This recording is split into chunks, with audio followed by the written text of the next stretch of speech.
Good morning दोस्तों, welcome back to new good way. आज है दोस्तों 28 जून 2021 और आज के जो डेली करंट अफेयर के क्वेश्चन बनते हैं उन्हें हम आज डिटेल से डिस्कस करेंगे। दोस्तों आज का वीडियो आपको अच्छा लगे तो इसे सब्सक्राइब और इसका बेल आइकन प्रेस कर देना।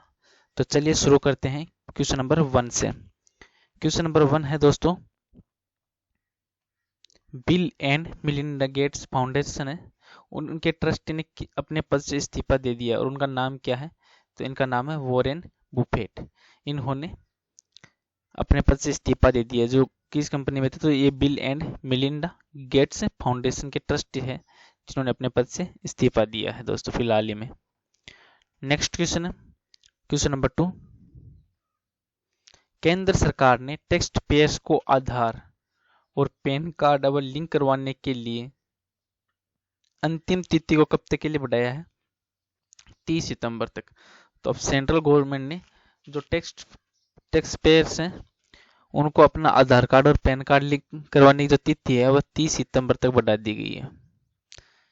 कोरोना काल महामारी है उसको देखते हुए, कोविड-19 की महामारी को देखते हुए, क्योंकि दूसरी लहर अभी थोड़ी बहुत कंट्रोल में आई है और तीसरी के आने की आशंका है, उसी को मद्देनजर रखते हुए इस डेट को 30 सितंबर तक बढ़ा दिया गया है। नेक्स्ट क्वेश्चन है क्वेश्चन नंबर 3, लंदन की ब्रांड मूल्यांकन परामर्श कंपनी ने किसे दुनिया का सबसे मजबूत होटल है वह ब्रांड चुना है? तो जो टाटा समूह की इंडियन होटल कंपनी है लिमिटेड, ताज ब्रांड। तो ताज ब्रांड है उसको दुनिया का सबसे जो मजबूत होटल ब्रांड है वह चुना गया है लंदन की जो ब्रांड मूल्यांकन परामर्श कंपनी के द्वारा। ये टाटा तो ताज होटल है वो किन की है? तो ये टाटा है उस कंपनी की है ताज होटल, जो कहाँ पे है? मुंबई में,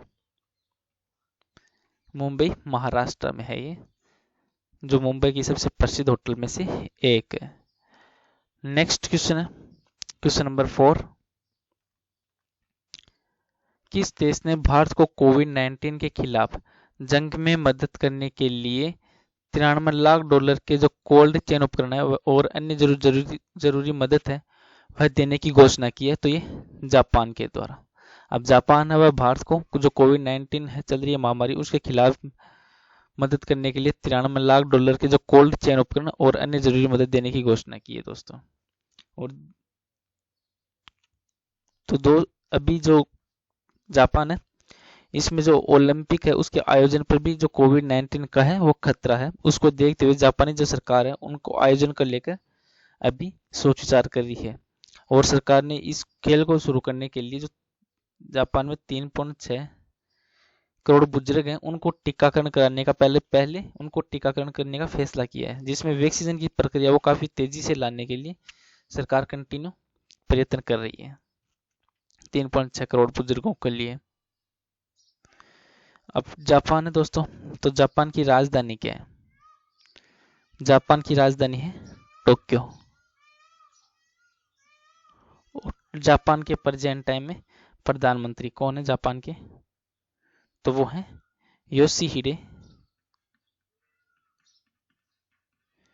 योशिहिडे सुगा। ये जापान के प्रेजेंट टाइम प्रधानमंत्री हैं दोस्तों। और जापान की जो राष्ट्रभाषा है वो क्या है? तो वो है जापानी भाषा है जापान की राष्ट्रभाषा। नेक्स्ट क्वेश्चन है क्वेश्चन नंबर 5, रक्षा अनुसंधान व विकास संगठन डीआरडीओ है उसने किस देश में विकसित है किस रॉकेट के विस्तारित रेंज वाले संस्करण है उसका सफल परीक्षण किया है? तो ये पिनाक का डीआरडीओ के द्वारा किया गया है। और ये क्या है? तो इसमें जो सेना की ताकत को इजाफा करने के लिए जो डीआरडीओ विभाग है उन्होंने जो अपने ही देश में भारत में विकसित किया गया था रॉकेट पिनाक, उसकी क्षमता बढ़ाई है, जिसमें इन्होंने परीक्षण भी किया और ये अब 45 किलोमीटर तक के लक्ष्य को ये रॉकेट है वह भेज सकता है 45 किलोमीटर तक का। जो डीआरडीओ उन्होंने जो इस रॉकेट को भारत में ही विकसित किया था और वह 24 व 25 जून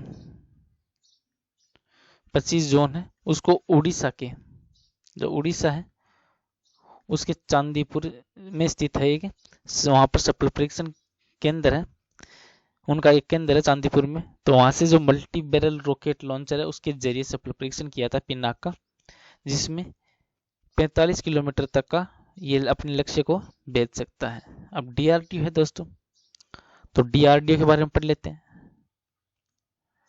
डीआरडीओ की फुल फॉर्म होती है रक्षा अनुसंधान और विकास संगठन, और इसकी स्थापना कब की गई थी डीआरडीओ की, तो इसकी स्थापना हुई थी 1958 में। और इसका हेडक्वार्टर कहाँ है दोस्तों, तो डीआरडीओ का हेडक्वार्टर है न्यू दिल्ली, डीआरडीओ भवन न्यू दिल्ली। और इसमें लगभग 30,000 से अधिक कर्मचारी हैं और डीआरडीओ में काम करते हैं दोस्तों। और डीआरडीओ के उत्तरदायी मंत्री कौन होते हैं, तो रक्षा मंत्री हैं, वह डीआरडीओ के उत्तरदायी या जवाबदेही मंत्री होते हैं। और प्रेजेंट टाइम में भारत के उत्तरदायी मंत्री कौन है डीआरडीओ के, तो वो है राजनाथ सिंह, ये रक्षा मंत्री भी हैं भारत के, राजनाथ सिंह जी। नेक्स्ट क्वेश्चन है क्वेश्चन नंबर 6, भारतीय केंद्रीय मंत्रिमंडल ने गहरे समुद्र में शोध के लिए किस मिशन को मंजूरी दी है, तो ये डीप ओशन मिशन है, इसको भारतीय केंद्रीय मंत्रिमंडल ने मंजूरी दी है। अभी डीप ओशन मिशन क्या है, इसमें ये है कि जो समुद्र का जो गहरा हिस्सा है उसमें भी अब कोई भी वैज्ञानिक कोई भी शोध करने का चाहे तो उसमें गहरे डीप ओशन मिशन के तहत सरकार इसकी हेल्प करेगी और गहराई तक शोध करने के लिए मंजूरी दे दी है। इससे पहले तक क्या है कि एक लेवल था, एक स्तर था कि उससे नीचे आदमी शोध नहीं कर सकता, लेकिन अब इसको मंजूरी मिल गई है डीप ओशन मिशन को। नेक्स्ट क्वेश्चन है क्वेश्चन नंबर 7, केंद्रीय शहरी एवं आवास मंत्रालय के जो इंडिया स्मार्ट सिटी परियोजना है उसको लागू करने में कौन से प्रथम प्रदेश है, वो प्रथम 3 स्थानों पर रहे हैं। फर्स्ट स्थान पर रहा है उत्तर प्रदेश, सेकंड पे मध्य प्रदेश और थर्ड पे रहा तमिलनाडु। ये तीन राज्य हैं वो जो स्मार्ट सिटी परियोजना है उसमें लागू करने में प्रथम 3 स्थान पर रहे हैं, उत्तर प्रदेश, मध्य प्रदेश और तमिलनाडु। इन पर जो केंद्रीय शहरी और आवास मंत्रालय है इन्होंने इंडिया स्मार्ट सिटी परियोजना को फर्स्ट में लागू किया, फर्स्ट सेकंड थर्ड पे। अब उत्तर प्रदेश है दोस्तों, तो उत्तर प्रदेश की राजधानी क्या है, लखनऊ। और उत्तर प्रदेश की स्थापना कब हुई, तो इसकी स्थापना हुई थी 24 जनवरी 1950 को उत्तर प्रदेश की स्थापना हुई थी। अब मध्य प्रदेश है, तो मध्य प्रदेश की राजधानी क्या है, मध्य प्रदेश की राजधानी है भोपाल। और मध्य प्रदेश की स्थापना कब हुई थी, तो मध्य प्रदेश की स्थापना हुई थी 1 नवंबर 1946 को, 1 नवंबर 1946 को। और तमिलनाडु है, तो इसकी राजधानी क्या है, तमिलनाडु की राजधानी है चेन्नई। और तमिलनाडु की स्थापना कब हुई थी, तो इसकी स्थापना हुई थी 26 जनवरी 1950 को, 26 जनवरी 1950 को तमिलनाडु की स्थापना हुई थी। अब उत्तर प्रदेश है दोस्तों, उत्तर प्रदेश के मुख्यमंत्री कौन है प्रेजेंट है, तो वो है योगी आदित्यनाथ। योगी आदित्यनाथ वो उत्तर प्रदेश के प्रेजेंट है मुख्यमंत्री हैं। और राज्यपाल कौन है, तो वो है दोस्तों आनंदीबेन पटेल। आनंदीबेन पटेल है वो उत्तर प्रदेश के प्रेजेंट टाइम राज्यपाल है। और मध्य प्रदेश है, तो मध्य प्रदेश के प्रेजेंट टाइम मुख्यमंत्री कौन है, तो वो है शिवराज सिंह चौहान है वो मध्य प्रदेश के प्रेजेंट टाइम मुख्यमंत्री। और राज्यपाल कौन है, तो वो है आनंदीबेन पटेल। और तमिलनाडु है, तो यहाँ के प्रेजेंट टाइम मुख्यमंत्री कौन है, तो वो है एम के स्टालिन।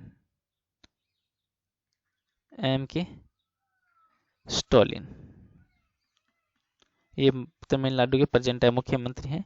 और राज्यपाल कौन है तमिलनाडु के प्रेजेंट टाइम, तो वो है बनवारी लाल पुरोहित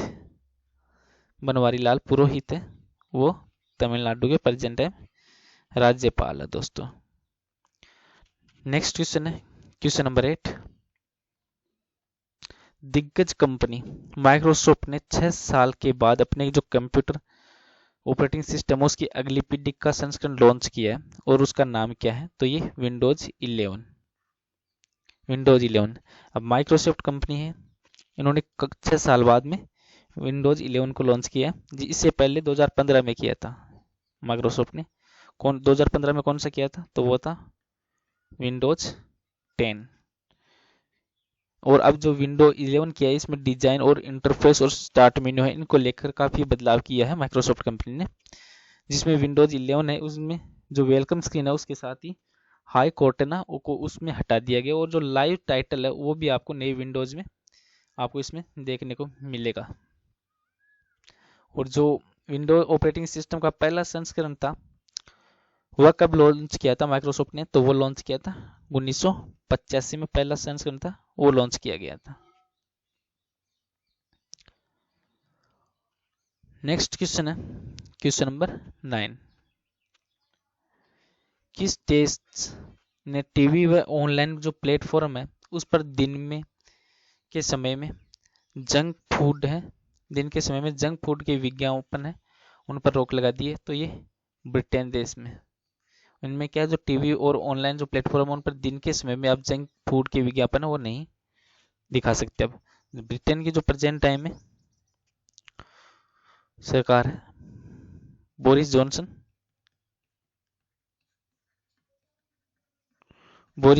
है, इन्होंने बच्चों की सेहत है उनको ध्यान में रखने के लिए हुए इस फैसले लिया है।